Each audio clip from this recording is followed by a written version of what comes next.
Boa noite, gente! Vamos ler mais algumas páginas do livro Ave Cristo. Lemos a última vez a página 114. Agora vamos ler a página 115. O Varro agora está devagando a respeito do Tassiano. Parecia muito distante de qualquer acesso à própria justiça. Petrificava-se-lhe a mente no orgulho racial e na falsa cultura. Pela exploração de cólera a que se ateara ao ouvir a simples enunciação do nome do Cristo, pronunciara o antagonismo talvez irremediável que o separava. Profundamente consternado, entregou-se ao refúgio da oração. Na comunidade evangélica, ninguém comentou desfavoravelmente os tristes sucessos que redundaram na morte da criança. O irmão Corvino era demasiadamente respeitado para provocar qualquer crítica desairosa à sua conduta. Nos ajustamentos da cidade, contudo, o assunto crescia esfervilhante. As correntes de opinião nascidas em casa de Vetúrio distendiam-se agora por todos os lugares. Para a maioria, os espectadores, Tassiano era apresentado na condição de um herói, empunhando o gládio vingador das divindades olímpicas. Mas para o grupo simpatizante do cristianismo, surgia como símbolo terrível das novas perseguições. Os cristãos comumente eram acusados de encantamentos vergonhosos e detestáveis, e de práticas de bruxaria, das quais o infanticídio fazia parte. E por isso não faltou quem visse na morte de Silvano alguma coisa relacionada com feitiçaria e operações mágicas. Quadros terríveis foram pintados pela imaginação do populacho exaltado, e a viúva Mércia, mãe do menino morto, foi convocada à acusação.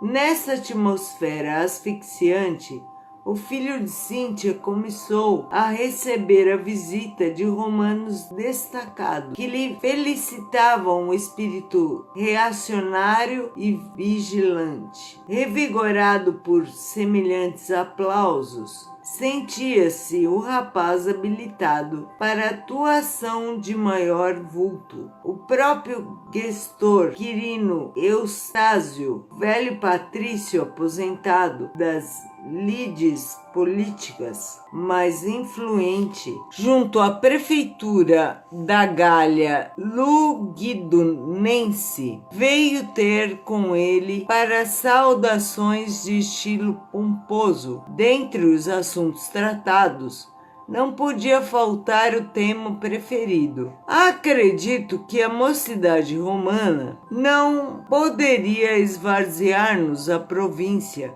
mais digno embaixador, esclareceu o cortesão, com o calculado timbre de voz das pessoas entregues à bajulice. A deplorável doutrina dos judeus proscritos insinua-se assustadoramente, ameaçando-nos as tradições. Essa cidade vive cheia de sanacoretas da Ásia, de profetas vagabundos, de pregadores e fantasmas. Domiciliado aqui, desde os bons tempos de nosso magnânimo imperador Séptimo Severo, que os deuses conversavam em sua glória divina, posso afirmar a minha convicção de que o movimento não passa de loucura coletiva, capaz de arrastar-nos à perdição. Sim, sem dúvida, observou o jovem satisfeito. Compete-nos reparar o culto da pátria. A nosso ver, grande conjugação de energias se faz indispensável a fim de extinguirmos a quadrilha maléfica. Não compreendo em que poderia repousar a grandeza de uma doutrina cujos prosélitos se mostram honrados com o cutelo na cerviz.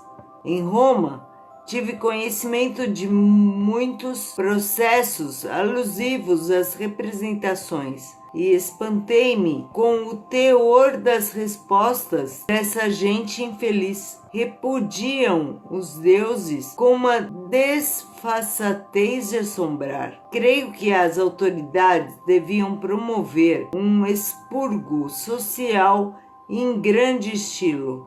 O interlocutor, com o riso irônico de velho pauno, admiravelmente apresentado, acentuou malicioso: em razão disso, rejubilamo-nos com a sua presença. Se a juventude patrícia não formular uma reação à altura das nossas necessidades, rumaremos para a decadência. A sua coragem na expulsão desse renitente Corvino é um desafogo para nós. Recebi a notícia com justo regalo. Estou convencido de que nossa fé se sente agora menos ofendida. Não vemos com bons olhos esse homem estranho, cuja procedência é ignorada de todos. Para mim, não passa de um aventureiro ou de um louco a perturbar-nos o caminho. O enteado de Vetúrio, mordiscando-se de curiosidade, indagou com interesse: não sabe?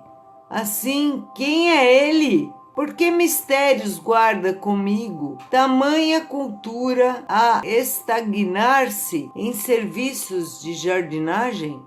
O interlocutor piscou os olhos astutos e acrescentou: quem sabe, insinuou-se no espírito popular com incrível desenvoltura. Há quem o tome por santo. Contudo, inclino-me a crer que não passa de algum feiticeiro, cercado de seres infernais. Trazia a aparência de um vagabundo quando surgiu aqui. Pouco a pouco adquiriu a fama de curar pelas preces nazarenas com imposição das mãos, e a primeira casa importante que lhe caiu nas garras foi a de Antônio Cimbro, cuja filhinha, ao que dizem, sofria grandes perturbações mentais. Experimentado o tratamento de Corvino, parece que a menina se impulsionou favoravelmente, recuperando-se. Então, qual se fora um milagre. Daí para cá, fez-se o jardineiro de nobre família que o introduziu em residências outras. Da sua vida profissional é tudo quanto sei. Das atividades do mago, porém, muito teria a dizer se pudesse. Refere-se o vulgo a 1000 coisas. Se fossem apenas os plebeus a se mostrarem maravilhosos, entretanto, temos alguns patrícios ilustres enleados na rede. Dizem alguns que a palavra dele está revestida de miraculoso poder. Afirmam outros que ele cura as mais complicadas enfermidades. É estranho ver uma cidade como esta a desvairar-se por este modo, comentou Tassiano, com interesse. Por isso mesmo necessitamos de elementos renovadores. A sua decisão, rechaçando Corvino, é sumamente confortadora. Ele é incompetente para conduzir crianças, mesmo desprezíveis. Sei que o Artêmio lhe advoga a causa, mas estou convencido de que podemos interromper-lhe doravante as mistificações. Zenóbio, um velho amigo que foi autodignatário da imperial munificência, comunicou-me ontem à noite, informado por fontes dignas de crédito, que um menino morto fora encaminhado aos dentes do cão pelo próprio Corvino, a fim de que a malta cristã obtivesse sangue inocente para os mistérios negros das reuniões que praticam. É notório que ele foi a única testemunha do ato final, e baixando o tom de voz perguntou: teria o dileto amigo observado isso? Seria muito importante registrar o fato através de sua própria boca. Tassiano, de rosto esfogueado, a exprimir o choque de contraditórias emoções, esclareceu presto: nada posso adiantar nesse sentido. Quando ouvi o nome do crucificado, a revolta subiu-me à cabeça. Não tive olhos senão para defender a nossa propriedade contra a influência pestilencial. Determinei a soltura do cão de guarda, possuído de extrema desesperação. Não me cabe, por isso, asseverar aquilo que não verifiquei por mim mesmo. Quirino, porém, mordeu os lábios, contrariado, e ajuntou: fique certo, contudo, de que as coisas não terão ocorrido de outro modo. Reajamos em conjunto. Nossos escravos não podem continuar à mercê de bruxos inconscientes, e nem será lícito permitir que pessoas de nossa condição social se deixem embair sem defesa. Nisso, achamo-nos de pleno acordo, salientou o rapaz resoluto. De minha parte, pretendo corrigir e selecionar a comunidade de servidores. E que plano traçou para esse serviço? Gostaria de agir em minha casa com uniformidade de vistas. Aguardo a vinda de meus pais em breves dias, que trarão consigo Helena, a minha futura esposa. Como passarei a residir aqui depois de meu casamento, antecipei-me a eles, a fim de adaptar a vida de propriedade aos hábitos de minha família, e de modo a afeiçoar-me às usanças da província. Não desejo, todavia, que os meus encontrem os disparates surpreendidos por mim. Pretendo reunir todos os servos a fim de prestarem juramento aos deuses que veneramos. Afastarei quem fugir ao justo compromisso. Em seguida, penso instituir em casa o culto de Cibele, começando com uma cerimônia processional pelo nosso bosque. É indispensável purificar os costumes e os ares. Quirino concordou entusiástico e prometeu aderir ao programa. Não somente faria o mesmo em seu domicílio, mas convocaria os amigos a acompanhá-lo. Estimava Opílio Vetúrio, de longos anos, e felicitava-se por ver-lhe a organização doméstica zelosa e bem guardada. Realmente, depois de alguns dias, quando os sofrimentos da peste desapareciam no ouvido comum, Tassiano promoveu a grande assembleia do lar para a reafirmação da fidelidade aos deuses.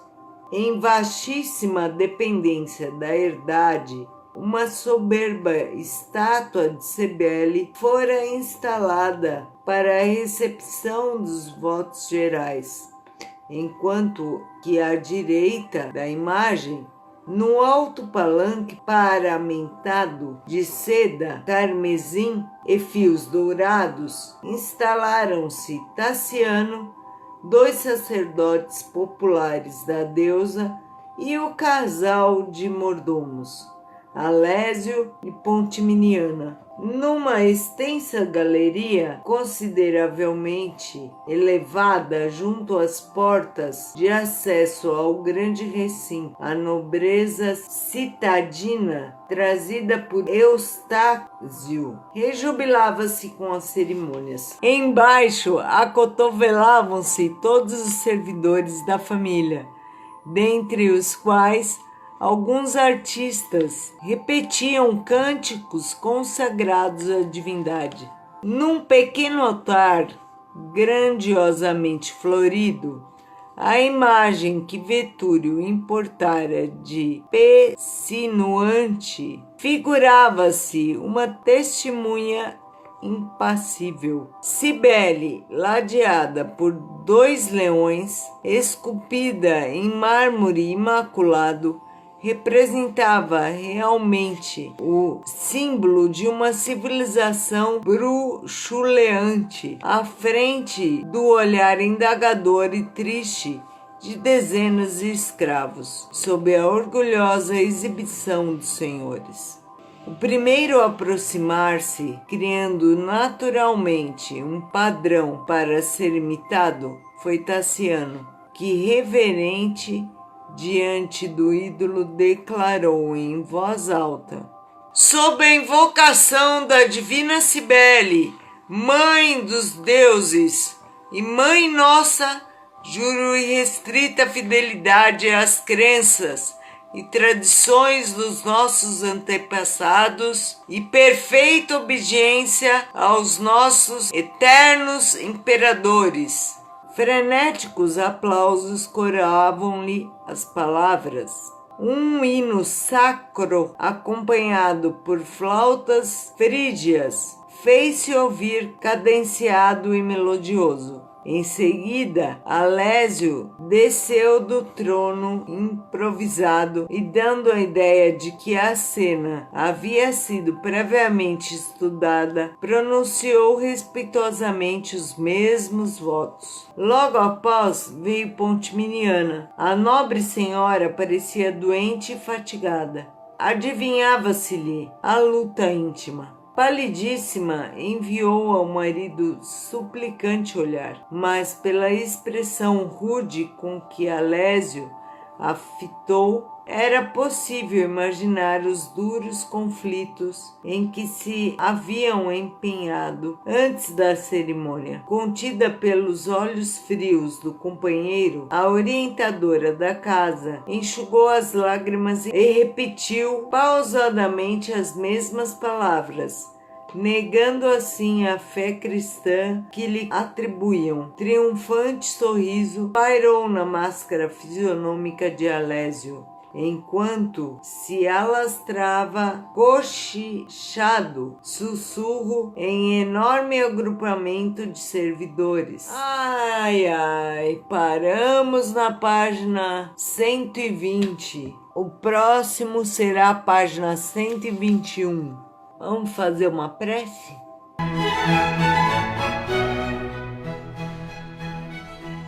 Jesus querido, mentores, agradecidos estamos por mais essas páginas do livro Ave Cristo, que estão nos transportando para a Roma Antiga, nos acalmando, tirando o nosso foco um pouco daqui da Terra, e que as vibrações que estejamos emanando possam estar sendo direcionadas a todos que precisam, as pessoas que estão doentes, os médicos, os enfermeiros, os cientistas que estão buscando uma vacina, que as vibrações possam ser direcionadas, que possam ser vibrações boas. Obrigada por tudo, Mestre, e que assim seja.